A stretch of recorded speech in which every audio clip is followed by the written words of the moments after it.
right, and I am here with Ian Petrella, who played Randy in A Christmas Story. First off, thank you very much. I appreciate you taking some time here to talk with me.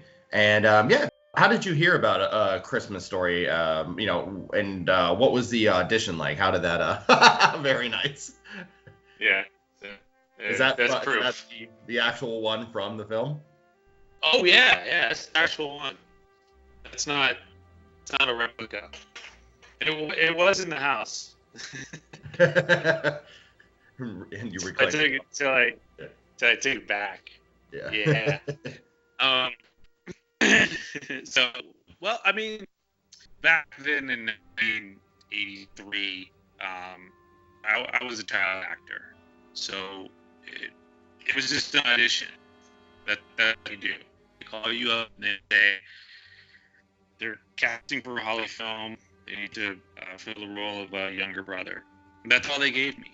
And that's it. That's all I knew about it. And we go down there, and I mean, there wasn't any line readings. They just wanted to see personality, and just happened to be that much of a little bit of a goofball that they were looking for. So they said, "Okay, come back." It was second interview. Did good. Come back, meet the producer, meet the director. That's when I met Bob Clark. He liked me enough, and he said, "We're going to do a screen test, fly you up to Boston, and we'll do a screen test." And the screen test was climbing under the cabinet and eating oatmeal like a pig. That was it. And what was that like being on a feature film set? Being a young guy. Were you 8, 9, 7? I'm not sure. What was that like being a kid on a movie set like that? Well, I mean, at the time it was great because I mean, even though I was 8 years old, I was still very aware of what I was doing as far as being an actor, and being a fan of movies. It was kind of this like triple, feeling that you got, because 1, you're on a movie set, 2, you're going to be in this movie, 3, you're going to see this movie in movie theaters like you've seen everybody else that you love. So it was very exciting. I mean, it was better than summer camp. Let's put it that way. And what was obviously you wouldn't have been aware of this at probably not at 8, but was anybody any like parent, were they nervous at all about this? Is the other guy's Bob Clark's Christmas movie that he had done was Black Christmas, or right. Yeah, right. So was there anybody who was like a little nervous that this wasn't going to be was going to be a darker film, or was it kind of clear out from the beginning this is a family film, it's Gene Shepard and all that kind of stuff? I don't think it was supposed to be considered a family film, to be honest with you. Okay. It just happened to become a family film. Originally, one of the stories I heard is that it was supposed to be a little bit more darker. I mean, you got to understand it was Bob Clark and Gene Shepard, and they weren't exactly. I mean, yeah, Bob had this. His past was doing horror movies and slasher films. Gene Shepard would, tell these stories on the radio, and everything that he wrote first talking about Christmas Story got published in Playboy magazine. So there is this sort of, adult side to it, and I think they just went in and just make a funny movie. That was their idea. It's like, we want a funny movie and it's about kids. So as far as everybody saying, "Oh, it's the only reason why I think it became family was when we first started shooting. Cleveland was the only place that was willing to let them film and use Higbee's, but the vice president of Higbee's said, "I'll let you use our mall to shoot it, but you got to clean up the language in the film." So there's supposed to be language. So from what I heard is that whole rant of the old man, he made that Darren and Bob made up those words, that gibberish. It was actually supposed to be MFer and son of a bitch and everything. And I guess apparently Ralphie was actually supposed to say the F word, but everything changed, to clean it up, which I think, in my opinion, I think that did make it a lot funnier by cleaning it up. Yeah. Because it kind of left it in your brain to think about, what is the dad actually trying to say, or, when Ralphie says, fudge, but then Gene comes in and says, oh, but I didn't say fudge. I said the word. And that is where the joke comes in. So I think it was this adult film, but because it got cleaned up, it made it okay for, families to watch. And so, being 8 years old, did you have a guardian on set the whole time? And is there truth to the story that when you're eating the food and as the piggy's eating, laughing, all that, was your mom off camera making fart noises in order to make you break up like that? That is true, yeah. Now, correct me if I'm wrong, but it seemed like a very enjoyable, film to be a part of. Did everybody get along very well? Was it a good experience on set? Yes, it was. And one of the reasons why, I don't remember, any hardcore drama. I know there was definitely some rift between Bob Clark and Gene Shepard. That's just, obvious. When you have a director coming in who wants to make a movie about somebody else's vision, they're going to argue. I didn't see any of that. Right. But I understand that was there. So that was probably the only drama. But as far as like everybody getting along, yeah, because one of the things about Bob is when he uses his crew, it's his continuous crew that he's always using. He has his people. So it's basically, to him, it's like it's his second family, and you're just now a part of it. So it was a great experience. So. Yeah, so the film wraps, everybody moves on with their lives. When do you remember this film becoming such a huge phenomenon? Obviously it did, pretty well on its initial run, but today we have musicals, the Christmas Story House, the live television thing they did a year ago or so. It's such a cultural phenomenon now. When do you remember like that becoming such a big thing? It's a weird progression of what happened, because obviously after 1983, nothing happened with it. Nobody cared. Nobody went to go see it. They said, well, it wasn't promoted enough. I don't know. I thought there was plenty of promotion. They just weren't into going to see a holiday film in 1983. It just wasn't the thing. And so it was only out for 2 weeks. It got pulled, and then it just disappeared. And it just became this word of mouth film. Like one person would see it and go, oh, it's really funny. So it became a VHS movie is what it was. It really wasn't until I think about 99, like 98, 99. That's when they did the 24-hour marathon. That's when that started. Yeah. And I remember somebody told me, that, oh, they're playing it for 24 hours. I was like, okay, all right, whatever. I thought it was bizarre. But right after that, we had the 20th anniversary, and that's when I got together with the cast and Bob, and we did a whole 20th anniversary celebration in Newport Beach, California. And that's kind of where we saw, when the theater sold out, because they played it in the theaters, and we saw that it sold out.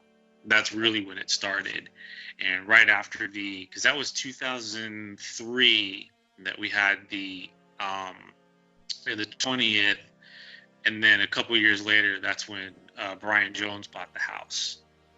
And so once he bought the house, then we really started to see, because then we started doing the conventions and everything. So then it just kind of became like this progression. It moved out from being this leisurely film that you watch with your family to now it's starting to become this weird phenomenon. And now it's just, it's bananas. don't even know what, you know, I have to stop. I can't watch it. So it's So too much. I guess that answers my question. Yeah, I was gonna say, do you randomly flip over to it on Christmas Eve and Christmas Day at all, just to see where it's at, or just nope? No, Yeah. no. You already lived that, right? you were been there, done. You know. Do you have a favorite memory from the film, like being on set, or like when you saw it, or anything of that nature? I don't know. I mean, you know, there's so many memories. And I mean, you know, I remember it, but it was so long ago. I compare it to it's like being a blackout drunk. Mm-hmm. You remember the party, but you don't remember what you did at the party until somebody comes up to you and says, "Hey, when you did that thing," you go, "No, I don't." So, but it's like, if I do see something, like, you know, if the movie does pop on, that's pretty much what I do see. Is like, if I do watch it, I don't see the movie, I just remember that particular day. Mm-hmm. So when people used to make me watch the movie with them, that's all I would do, is just give a commentary. And I actually started doing that for a while, is get together with movie theaters, and we'd play the movie, and then I'd sit with a microphone and I would give a live commentary. But the whole thing, you know, just turned into Mystery Science Theater, and just me and the audience making fun of the film and cracking jokes. It was a great time. I had so much fun doing it. But I think everybody was like, well, we were expecting something a little bit more serious. I'm going, oh, come on. Do you have a particular favorite scene from the film? Yeah, I do. My favorite scene is the whole Higby scene with Santa Claus. And I don't know if that was actually, because I've read the book, In God We Trust, but I don't ever really remember reading that.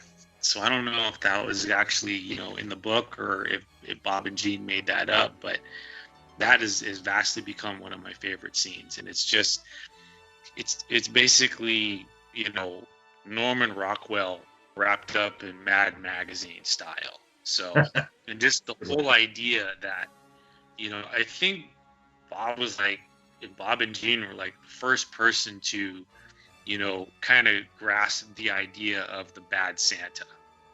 You know, that Jeff Gillen, the man who played Santa Claus, you know, he wasn't this nice, kind. He hated kids. And Penny and Drew, who played the elves, they hated kids. I mean, that's true. So when you go to take your kids to the mall, 9 times out of 10 they hate your kids. And that was the actual truth behind it. Is they it's just a job. They hated kids. They just want to get through their day. And the other thing that was so brilliant was I can't remember his real name. But he played the oddball I Like Santa kid. I mean, that was brilliant. He was so cool. Me, him, and Peter. I mean, in between takes, we would just crack each other up. We had so much fun doing that whole scene, and that was like the first week of shooting. So that was our first time doing everything. And my very first time meeting Darren and Melinda was that scene where we run up and greet our parents. We hadn't met them before that, and we just had to pretend that they were our parents. So very interesting. And is the rumors true that slide was terrifying and you did not want to go down that thing? That is very, very true. I did not like roller coasters or those long drops as a kid. It was very steep and fast. So it doesn't look like it, but it was. I mean, it felt like a roller coaster. Like, you get that feeling in your gut, you know, just everything just shoots up into your chest. And that's what I didn't like. But Bob wanted a natural reaction. So as a jerk, he sent me down the slide and videotaped me having a spaz. So why do you think this film is so beloved? Like, why does it have such a staying power and resonance with people? Oh man, there's a lot of different reasons. I've had a lot of years to analyze that. You got to look at it this way. There's different groups of people that like this movie. One, there are the people that actually saw the movie in the past before the 24-hour marathon. Those people like it because it's a funny movie. It's just a straight out fun movie, and it's a funny movie. It doesn't beat you over the head with a lesson or a moral or anything like that. There's no moral to this movie. Doesn't teach you anything. It's just funny. That's it. Then you do have the 24-hour marathon. And there are those people that have just embraced the fact that it's now this tradition that people come up to me all the time and they say, it comes on, I play it for 24 hours. And I go, do you actually watch it for 24 hours? They go, oh no, we just leave it on and then we go make dinner and make cookies and wrap presents. I go, so you don't actually watch it? So there's those people. So I like to side with the people that like it because they, it's just a fun movie. That's what it was intended to be. It was just a fun movie and a fun idea. And Bob and Gene captured it and they did a great job. And it's always going to be one of those movies. It's just, fun. But now it's just this weird psychotic tradition in homes for people that it's like it's not a movie anymore. And lastly here, kind of a fluff question. Do you have a favorite Christmas movie? I guess The Grinch. Dr. Seuss, Boris Karloff. And one of the reasons why I like it is because I can relate to The Grinch these days because I'm not a big Christmas guy. Okay. Despite what people might think, but I don't hate Christmas. I just don't really partake in it. But at the end of the movie, correct me if I'm wrong, he found the spirit because his heart grew 3 times too big. Correct? Right. And that was because he was trying to save his dog. Yeah. Remember? Mm-hmm. Okay. So it's his dog that saved him, not Christmas. It was the love of his dog. Yeah. Am I correct? That's pretty accurate. Right. Yeah. And so that's what I go through every single Christmas is I hate it. I ignore it. I don't like Christmas movies. I don't like Christmas music. But come Christmas Day, my heart grows 3 times bigger. Oh. There's my dog. Yeah. Hey, buddy. So, and oddly enough, this is Orwell. He's a 9-year-old shepherd mix. And I found him on the street. He was a stray. Yeah. Guess where I found him? At the Christmas Story house. Really? Okay. I wonder that's where you're going. That's fascinating. Okay. So 9 years ago, when I was living there and doing the tours, back in 2011, I found him on the street. He was only about 6 or 7 months old. And so I took him in, and because it was cold, it was February, just to keep him warm. And then I was going to find his owner. And so I kept him for about 2 weeks. Nothing. And then after that, I gave him a name, and he grew up in the Christmas Story house. That's awesome. That's really awesome. And good on you for giving him such a wonderful home. But So somebody somewhere, if you stepped in dog poop back in 2011, sorry. Bumpus poop. Yeah. It was Bumpus. This is Bumpus. Yeah, that's what it is. But yeah, thank you, man. I really appreciate you, giving me your time here to talk with me. There's a lot of fascinating stuff there, so I really appreciate it. Yeah, no problem. I'm glad we could do this. So I've been shying away from interviews for a very long time. So this is actually the first one I've done in a long time. So Very cool. I don't know if that means anything. But... Yeah. Hey, it means something to me. I appreciate it. Okay.